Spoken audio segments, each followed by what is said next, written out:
हम संबोधित करें। बोले भारत माता की, भारत माता की जय। जय श्री राम, जय जय श्री राम। आज दौरी की इस पावन धरती पर टेटिया बंबर तारापुर विधानसभा और जमुई की इस पावन लोकसभा क्षेत्र के पावन धरती पर इस चुनावी सभा की अध्यक्षता कर रहे अध्यक्ष जी, इस मंच पर उपस्थित लोजपा रामविलास के राष्ट्रीय अध्यक्ष छोटे भाई आदरणीय चिराग पासवान जी, बिहार सरकार के मंत्री और लंबे समय से भारतीय जनता पार्टी का एक कार्यकर्ता, जिला अध्यक्ष, फिर विरोधी दल का नेता, एमएलसी और आज बिहार सरकार के मंत्री आदरणीय हरीश सहनी जी, इस मंच पर उपस्थित हमारे लोकप्रिय विधायक आदरणीय राजीव सिंह जी, सम्मानित मंच और मंच के सामने उपस्थित तमाम भाइयों, बुजुर्गों, नौजवान साथियों, छोटे छोटे बच्चों, माताएं, बहनों, आज चुनाव का वक्त आ गया साथियों और 2024 में देश के यशस्वी प्रधानमंत्री जी को फिर से देश का प्रधानमंत्री बनाना है और ये तारापुर की धरती है, यहाँ से भी एक एक वोट लोजपा रामविलास के हेलीकॉप्टर छाप पर अरुण भारती जी को देना है। इसका संकल्प लेने का समय आ गया और साथियों आप समझिए, ये लोकतंत्र की धरती है और हम लोगों ने तो लंबे समय से इस इलाके को देखा है। आप एकदम स्पष्ट रहिए, इस देश में यशस्वी प्रधानमंत्री जी के नेतृत्व में लगातार भारत बढ़ रहा है और आज भारत के प्रधानमंत्री जी ने संकल्प पत्र जारी किया और संकल्प पत्र जारी करके स्पष्ट तौर पर बता दिया कि जो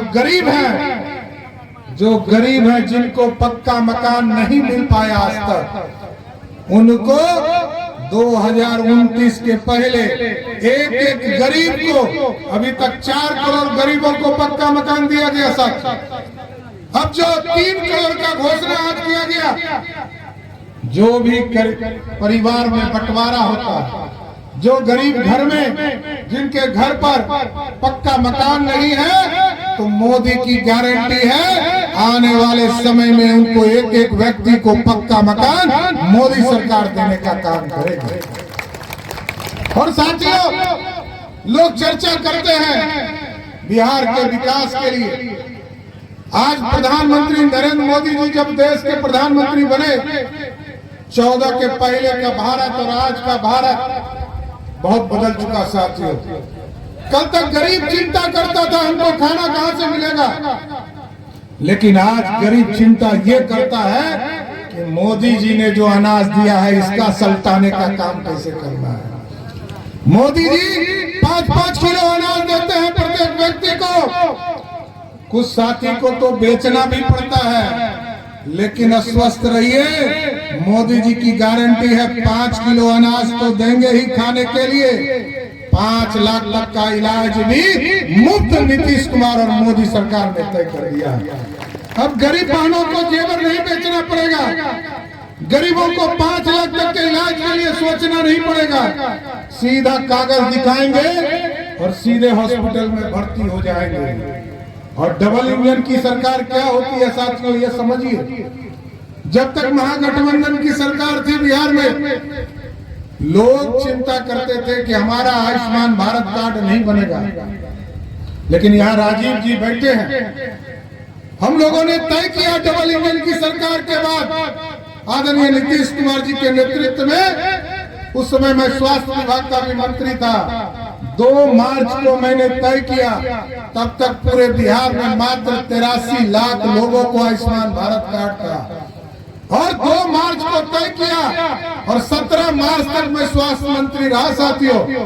आपको जानकर आश्चर्य होगा, ये 15 दिनों में हम लोगों ने बिहार में लगभग 2 करोड़ से अधिक लोगों को आयुष्मान कार्ड देने का काम किया। और इसके बाद भी चिंता नहीं करना है साथियों, क्योंकि मैंने कहा कि जिसको 5 किलो अनाज मिलता है तो आप समझ जाइए आपका इलाज मुफ्त कराने का काम मोदी और नीतीश कुमार ने तय कर दिया। क्योंकि 1 करोड़ 21 लाख परिवार को देश के यशस्वी प्रधानमंत्री नरेंद्र मोदी जी का आशीर्वाद आयुष्मान भारत से मिल रहा है।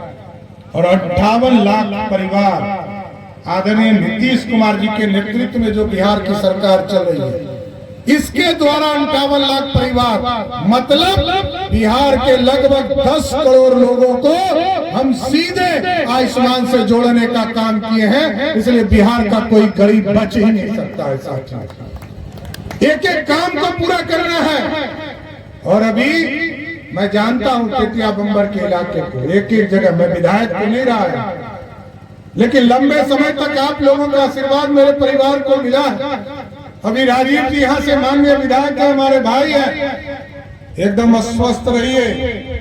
जिस तरह मोदी जी ने तय कर दिया है कि इस देश में कोई भ्रष्टाचारी नहीं बचेगा, उसी तरह हम लोगों ने भी एक कानून बना दिया है कि बालू माफिया, शराब माफिया और जमीन कोई किसी का हड़पेगा उसको किसी भी कीमत पर नहीं छोड़ूंगा। और जो जमीन हड़पने का काम इस प्रखंड में, इस इलाके में करता होगा, एकदम स्पष्ट रहिए। मैं जानता हूं कि पिछड़े के लोगों को लोग तंग करते हैं, तंग करने का दिन चला गया साथियों। एकदम सशक्त नेतृत्व खड़ा है और आदरणीय नीतीश कुमार जी के नेतृत्व में हम लोगों ने एक सुशासन का सपना देखा। एकदम बालू माफिया, शराब माफिया और जमीन माफिया जो होंगे उसको या तो मुंगेर जेल में डाल दूंगा, नहीं तो सुल्तानगंज घाट भी तैयार है उसके लिए। कोई बचा नहीं सकता है साथियों। ये कानून का राज स्थापित करने वाला बिहार है और पूर्ण रूप से बिहार पूरी तरह कानून का राज स्थापित होगा।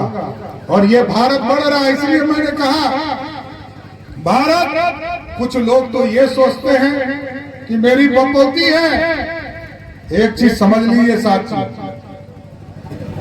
आप एक सोचिए, अभी नवरात्रा का मौका चल रहा है, कुछ लोग हेलीकॉप्टर में बैठकर मछली खा रहे हैं, समझ गए। और कुछ लोग जब पिछला सावन गुजर रहा था तो एक 4 सीटेड व्यक्ति जो अभियुक्त है, जिस पर चारा खाने का आरोप है, वो व्यक्ति अपने घर में मटन बनाकर राहुल गांधी को खिला रहे हैं। तो इस देश में सनातन बचेगा क्या? सनातन बचेगा इस तरह क्या? आज छठी मैया का पर्व है साथियों। कोई यदि मछली खाएगा, मटन खाएगा, हम लोग तो पूछ रहे थे कुछ चारा खाने वाला है, तो चारा खाता तो एक बात था, लेकिन चारा के जगह पर इस नवरात्र और सावन में कोई मटन खाएगा, इसको कोई बर्दाश्त नहीं करेगा। इसलिए एकदम स्पष्ट रहिए साथियों, मोदी जी की गारंटी, जितना ये लोग चिढ़ाने का काम करेंगे, सनातन के लोग इन लोगों को सबक सिखाने का काम करेंगे। इसलिए ये मोदी का भारत है, ये अमित शाह का भारत है। और आज भारत दुनिया में डंका पिट रहा है, दुनिया में डंका बज रहा है सर। लोग कहते हैं ना, लोग कहते हैं कि भारत कैसे बढ़ा। आप सोचिए साथियों, जब अमेरिका, रसिया और यूक्रेन का लड़ाई हो रहा था, यहीं बैठे हैं राजीव जी, इनको मैंने मना किया था कि बेटी को मत भेजिए, ये भेज दिए। अब बेटी जाके वहां फंस गई, युद्ध शुरू हो गया। तो देश के यशस्वी प्रधानमंत्री जी ने कहा, ये हिंदुस्तान की बेटी है, हिंदुस्तान का बेटा है, जिसको यूक्रेन से सुरक्षित वापस लाना है। लाखों बच्चे देश के यूक्रेन में फंसे थे। मोदी जी ने फोन किया यूक्रेन को और रसिया के प्रधानमंत्री राष्ट्रपति पुतिन को, कहा युद्ध रोको, भारत का बच्चा वहां फंसा है। और भारत का बच्चा जब फंसा है तो यूक्रेन और रसिया के राष्ट्रपति ने पूछा कि बच्चा कैसे बताएगा कि हम हिंदुस्तानी हैं। का हाथ में तिरंगा जिसके पास होगा वही भारत का बच्चा होगा। यही है दुनिया में ताकत साथियों। और हिंदुस्तानी बच्चा तो निकला ही, साथ में पाकिस्तानी बच्चा भी वहां से तिरंगा दिखाकर निकल गया। यही है ताकत। ठीक कहा चिराग जी ने। दुनिया में आर्थिक व्यवस्था को खड़ा करना था। आज बिहार भी बढ़ रहा है, देश भी बढ़ रहा है। हम जहां 11वें स्थान पर आर्थिक व्यवस्था में खड़े थे, कोरोना के समय पूरा हिंदुस्तान कहरा रहा था, दुनिया आज तक कहरा रहा है, दुनिया आज तक गरीबी झेल रहा है। लेकिन मोदी जी ने एक ऐसी व्यवस्था खड़ा किया, जीएसटी लाकर पूरे देश की आर्थिक व्यवस्था को खड़ा किया। आज मैं फाइनेंस मिनिस्टर भी हूँ साथियों। मैं बिहार जैसे राज्य को देखता हूँ, 2,78,000 करोड़ का बजट है और 2,78,000 करोड़ में मोदी जी की सरकार लगभग 2 लाख करोड़ रुपया बिहार के विकास के लिए देती है। और पिछले साल अभी जो 31 मार्च गुजरा, 2,61,000 करोड़ का बजट था हमारा और लगभग 1,80,000 करोड़ रुपया मोदी सरकार ने दिया। और आदरणीय नीतीश कुमार जी की सरकार ने जो राजस्व वसूले उसके माध्यम से खड़ा किया। आपको जानकर आश्चर्य होगा कि बिहार ऐसा प्रगति करने वाला राज्य है, बजट का 95% हिस्सा हम खर्चा करने का काम करते हैं साथियों। ये है प्रदेश, इस तरह सुशासन स्थापित हुआ है। इसलिए हम आग्रह करेंगे, निवेदन करेंगे कि आपके यहाँ 19 तारीख को वोट है। मैं भी वोट देने के लिए 19 तारीख को यहाँ तारापुर की पावन धरती पर आऊंगा। लेकिन आप सभी साथियों से आग्रह करूंगा कि अरुण भारती जी को एक वोट, क्या नंबर पर निशान है? तो 2 नंबर पर निशान जरूर है। अब वोट देना है 19 तारीख को और 4 तारीख को 1 नंबर पर लाकर विजय बनाकर दिल्ली भेज देगा। तो बिना कर जिता के भेजाइएगा ना। दोनों हाथ उठा के बोलिए, भारत माता की, भारत माता की जय। जय श्री राम। बहुत बहुत धन्यवाद।